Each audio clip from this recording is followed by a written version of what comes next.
Hello everyone, welcome back to my channel. So today's video is going to be all about the Chi Chi brushes. I recently went to Target and purchased a whole lot of them. I bought them with my own money and decided to do a review like I did with the Jessup beauty brushes.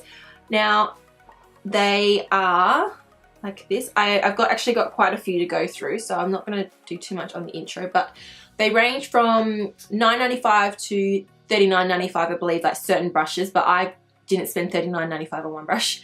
I just got the $24.95 ones, and they are cruelty free and vegan free. I don't know if you can see that, but they are cruelty free and vegan free. Yes, vegan free, vegan. And what they do, the packaging is amazing, like so chic.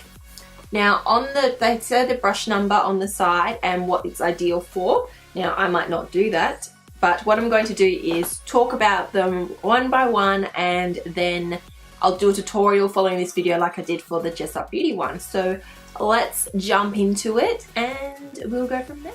Okay, I'm going to start with face brushes first, like ones that we use to apply our makeup. So I'm going to be starting off with the buffing brush. Now this one I believe was $24.95. Don't quote me because I can't remember. And they are incredibly soft, so soft, and they have a nice big handle, and it's actually brownish sort of black sort of handle, I guess I'd say, and they have a nice tip at the end. So this is what they look like. They're all white with like brownish sort of dense, just so soft. Oh, nice double chin there, good work. Anyway, that's the buffing brush. And then I got the powder brush 102. My nose is running for some reason. And exactly the same sort of style. And soft, so soft. I can't even explain how soft they are. They're comparison, I'd say, with my furless brushes, which are vegan free as well. Vegan free, why do I keep saying vegan free? They're vegan. Anyway, so this is what they look like. I can't emphasize how soft they are. If they do come on sale, like through Target or Myer, I would definitely recommend picking up a couple to try. But that is just me saying that without using them. So we'll see how I go with my next video when I use them. The next brush I got was a powder fan brush. I'm going to be using this to apply highlighter. And it says face and body removing, ideal for, let's start again. It says ideal for applying shimmer to face and body and removing excess powder. So this is what it looks like. Look how, each brush I'm going to look how soft they are. So that's this brush, this fan brush. Highlighter. I was going to use this to apply maybe contour, but I actually got the contour brush as well. So this one was $24.95. I think majority of the ones I've gone through are $24.95 and $19.95. Let's not talk about how much this cost me because no. And the next brush is the Contour and Highlighting Brush 103. Look, glare, that one. So this one looks like this. A little short head, but actually quite dense. So this will be interesting to see because I did get the tapered bronzer brush as well. So I'll probably use this hollows of the cheeks. I probably want to use this for highlighter because I want to try that fan brush because I've always wanted a fan brush, but I'm like, oh, I've got another brush to apply highlighter with, so I got the fan brush to try. And the next brush is the tapered bronzer brush. This one here. Sort of looks a bit like the face brush, but I'll show you the difference in the head. So it sort of goes to a bit of a point at the end, and it's a lot more fibers dense towards the tip. Wow, did that make any sense? If it does, good luck. But quite dense towards the tip, I suppose, for applying the bronzer. So I would use that contouring brush, and then I would use this to buff out the bronzer up and maybe apply some to the cheeks. So this is 108. Don't know if I've said that. And this one was also $19.95, I'm pretty sure. The next brush I got was the Angled Blush Brush in 126. Now, I'm not a really big fan of these brushes for blush, mainly because I like my round brushes for the cheeks, but because I use something like this, I'll show you. See my furthest one, this tip compared to this, oh, it's a bit more fatter, but I like to use these for contour because I feel like it gets more into the hollow of the cheek.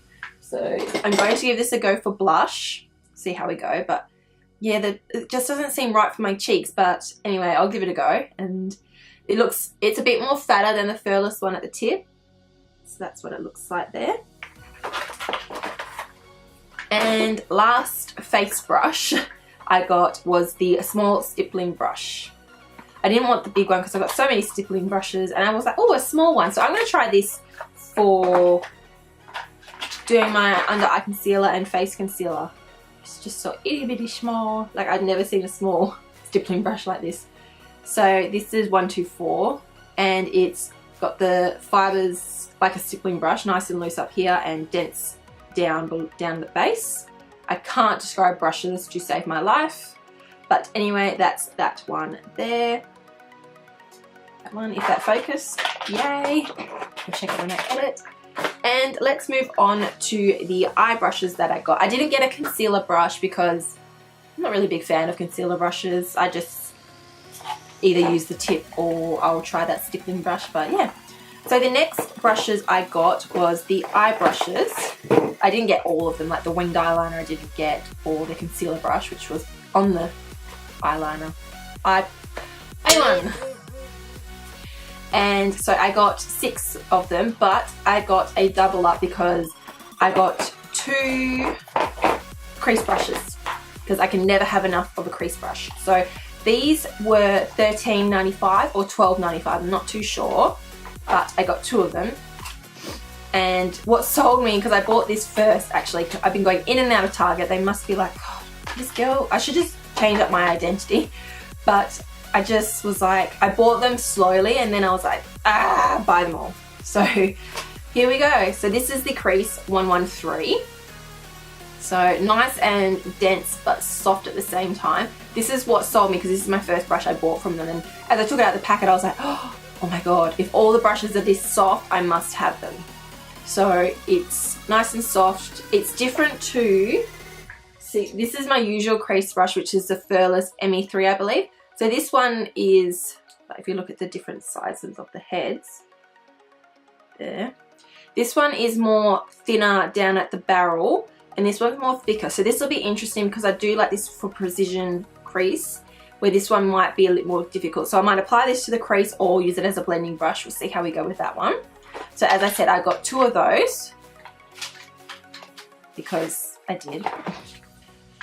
And then the next brush I got was the angled eyeshadow brush. So this is an angled eyeshadow brush. So I got this to apply sort of and to blend the outer third of my eye. And this is a 112. That looks like that. Nice and soft. It's a bit more smaller than my furthest one. I'm comparing them to the furthest ones because that's sort of like comparison, I guess. Which is this one here. So it's a bit more thinner down. Oh, I can't really see, but I'll describe it to you. So this one's, the furthest one's more fatter. I feel like it has more bristles, where this one's more thinner. So this might be good for that and just blending it up, but we'll see. And I believe this one was $10.95. Don't quote me on these prices, but it's just a rough ballpark. And then I got the Smudger Brush 116. Looks like this. And they all have pictures on the back of what they look like, which is handy. It would be good if they had them in a set though, because then I would have come out probably a bit cheaper. So this is the Smudger Brush. So it's nice and short and stumpy and flat, perfect for the under eye. And then I got the Pencil Inner Corner Brush 117. I cannot get enough of inner corner brushes. I only really have 2, and that's my Jessup one and yeah, tell a lie, I only have 1. So I got this one to apply inner corner highlight. That's what it looks like there. nice and dense and small, itty bitty small. That's that one. And the last brush I got was the flat eyeshadow brush in 115. It actually could be a concealer brush if you have a preference, but I wanted this to apply eyeshadow. We'll get that really close. Because I actually don't have a proper flat eyeshadow brush. Like I do and I don't. I think I'm using a concealer brush at the moment, but if I do have one, it's not flat. It's very sort of puffy, if that's a good way to describe it. Where this is nice and dense, so I feel like it'll pick up the product a lot more than my fluffier brushes to apply eyeshadow, because the denseness of it will pick it up and it won't go through the bristles, where the puffier one, it like just makes a mess. Oh. As I was saying, this one I just feel won't make a mess, so I'm excited to try this one. So that is all my brushes I got. I think it's enough to do a tutorial, but I will do a tutorial on this for you and go from there, and I will be talking through it, so describing each brush again, but not as in depth, but saying how well I would rate them. On a scale of 1 to 10, I'm happy with them. I'm glad I bought them because they're so soft, and I think it's amazing that Chi Chi has come out with a brush line, because a lot of companies, sort of drugstores, don't, and Chi Chi I think you can only get in Australia. Myers and Target, I'm pretty sure. But it's just amazing to see that happen, because, as I said, it's hard to get drugstore makeup brushes, and for Chi Chi to do this, they've come out with a full line, and they're vegan and cruelty free, which is amazing, because I don't know about anyone else, but I do love that sort of brush line because they're so soft and easy to clean and amazing. Let's say and again. So I will leave this video here, and we'll go from there. I am recording with my new Canon 70D camera, so this is exciting to see how this will come up as I edit it. But I'll leave this video here, and I'll see you in the tutorial for the Chi Chi makeup. Bye. Let's start.